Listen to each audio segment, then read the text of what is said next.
Hey guys, this is Henrik, and welcome to a new Valheim video. Today I will be briefly explaining 4 combat tips that will make the game so much easier for you.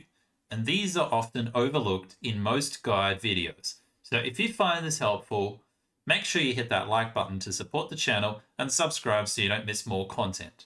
Now let's get into it. Tip number 1, the S key.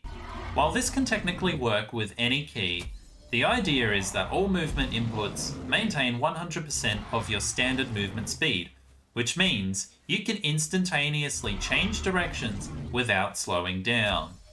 This is extremely useful for avoiding most creatures' attacks, as most enemies remain in place when they attack.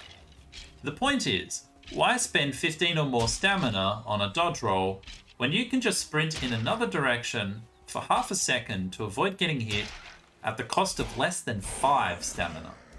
And this leads to our second tip, which is about managing stamina.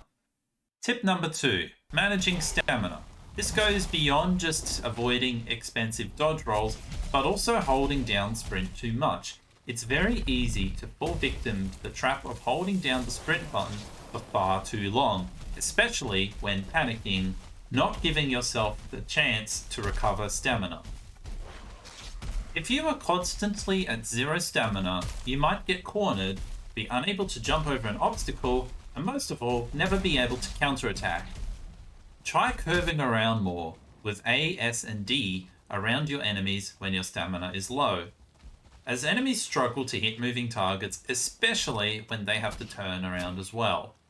When you are in challenging situations, try to get into the habit of only sprinting to avoid attacks, otherwise just walk normally to let your stamina bar fill up. Once your stamina bar is filled up, you can burn through it to combine sprinting with quick strikes to damage enemies and safely escape. This leads us to tip number 3, using obstacles and terrain. While jumping up a rock or having to move around an obstacle can get you killed if you don't have the stamina, it messes up the enemies far more than it messes you up. Make sure you follow the previous tip first to build up some stamina before attempting to jump up or over something. Then, once you are there, you can take the time to heal or kill your enemies with ranged attacks while safely recovering. You might not always be safe for long, as enemies are pretty good at climbing, but it might buy you enough time to regenerate health, stamina, and get a few free hits in, which might make a big difference.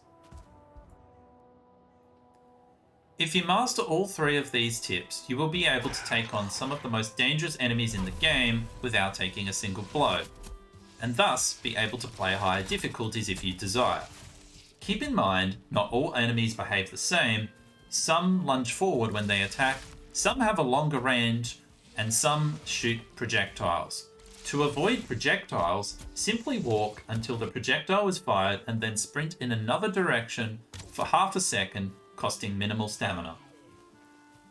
Tip number 4. This one is a little different from the last 3, and basically it's about making enemies fight each other to relieve the pressure from you. It can sometimes be tricky to get them to fight each other, and can wound up a disaster if both types of enemies strike you. But the mobs do insane damage to each other because they have no armor.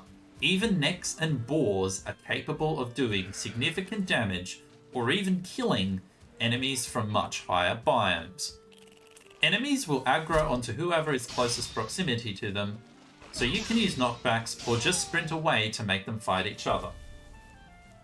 The enemies are all grouped into specific biomes, which function as an alliance against other biomes. There are some odd exceptions, such as stone golems, which belong to the meadows forest group, and tar blobs, which belong to the swamp, which is why you always see these enemies fighting other enemies. Thank you for watching, and I hope this was helpful to you. I will be releasing more guides in future alongside my series, speedruns, and other content.